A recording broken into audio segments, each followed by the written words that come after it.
రెండవ అంశం ఏంటంటే ఈ ప్రభుత్వం వచ్చిన తర్వాత ఎక్కడ చూసినా భూములు లాక్కోవాలనే ప్రయత్నం. లగచల్లర దగ్గర నుండి మొదలు పెడితే ఎక్కడ ఖాళీ ఉంటే అక్కడ డేగలాగా వాలిపోయే ప్రయత్నం ఈ ప్రభుత్వం చేస్తా ఉంది. పేదల భూములు ఎకరా, అర్ధెకరా, 2 ఎకరాలు సాగు చేసుకుంటున్న వాళ్ళ భూములు ఎక్కడున్నాయా, ఎక్కడ అసైన్ భూములు ఉన్నాయి, ఎక్కడ భూములు ప్రభుత్వ భూములలో పేదవాళ్ళు కబ్జా ఉన్నారని డేగల్లాగా వాలే ప్రయత్నం చేస్తా ఉన్నారు. ఇప్పుడు ఇక్కడ రావిరాలలో కలెక్టర్ కు కూతవేటు దూరంలో ఎప్పుడో దిల్ కంపెనీకి ఇచ్చినారని చెప్పేసి ఇప్పుడు ఆక్యుపై చేసుకోవడానికి ఇప్పుడు కడీలు పోతడానికి వస్తా ఉన్నారు. 2009లో మీరు ఇచ్చిందని చెప్తున్నప్పుడు అప్పటి నుండి ఏమాత్రం కూడా ఎక్కడ ఏం జరుగుతుంది, ఎంత ఉంది భూమి అని చూసుకునే టైం లేకుండా వదిలేసి ఇప్పుడు వచ్చి ఈ భూములను మేము తీసుకుంటాం మన హౌసింగ్ బోర్డు వాళ్ళు వచ్చి ఆక్యుపై చేసుకునే ప్రయత్నం చేస్తున్నారు. ఆల్మోస్ట్ దళిత కుటుంబాలు అందరికి 1/2 ఎకరు, 1 ఎకరు, 1/4 ఎకరు ఉన్న భూములు ఉన్నాయి. దాన్ని కూడా తీసుకొని ఈరోజు ఆక్షన్ పెట్టాలనే ప్రయత్నం చేస్తుంది ప్రభుత్వం. ఎందుకంటే ప్రభుత్వాన్ని పాలించడానికి చేతనైతే లేదు, ఆదాయం ఎట్లా పెంచుకోవాలి ఈ ప్రభుత్వానికి తెలియదు. కానీ ఎక్కడ భూములు ఉన్నాయి, ఏడ ఖాళీ ఉన్నాయి, ఎట్లా అమ్ముదాం అనే ప్రయత్నమే చేస్తుంది. ఈరోజు హెచ్సియులో భూములు అమ్మనేయలేదు కాబట్టి ఇప్పుడు ఇక్కడ పడ్డారు. మామిడిపల్లిలో భూములు తీస్తున్నారు, రావిరాలలో భూములు తీస్తున్నారు. ఇదే రావిరాలో 289 సర్వే నంబర్లు ఇప్పటికే 200 ఎకరాలకు ల్యాండ్ అక్విజిషన్ నోటిఫికేషన్ ఇచ్చినారు. మొండి గవరేలీలో నోటిఫికేషన్ ఇచ్చినారు 300 ఎకరాలకు. ఏం చేస్తారు? నారేడుపల్లిలో నోటిఫికేషన్ ఇచ్చినారు మహేశ్వరంలో. ముఖ్యమంత్రి గారికి ప్రభుత్వానికి ఒకటే విజ్ఞప్తి, ఒకటే ప్రశ్నిస్తున్నాను, ఏం చేస్తారు ఈ భూములని?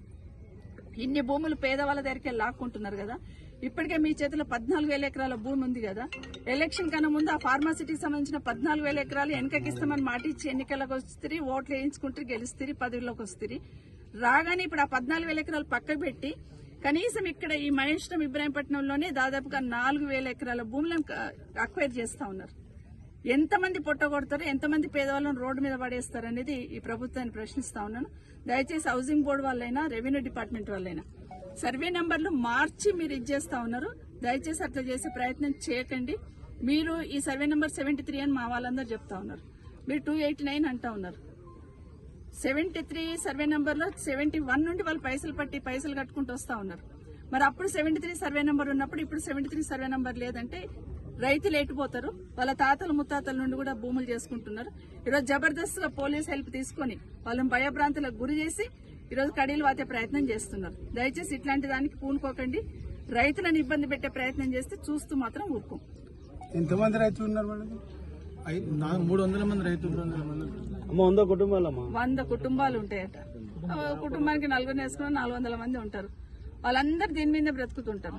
మామూలు పంటలు ఏమంటారు, వానాకాలం పంటలు వేసుకుంటారు. పండిన కొద్ది 3 నెలలు పండిన ఏ పంటలు, జొన్న పంట జొన్న, ఏదంటే అదే వేసుకుంటా ఉన్నారు. నిజంగా వాళ్ళ ఇళ్లలో పోయి చూడండి, గింత ఇండ్లలో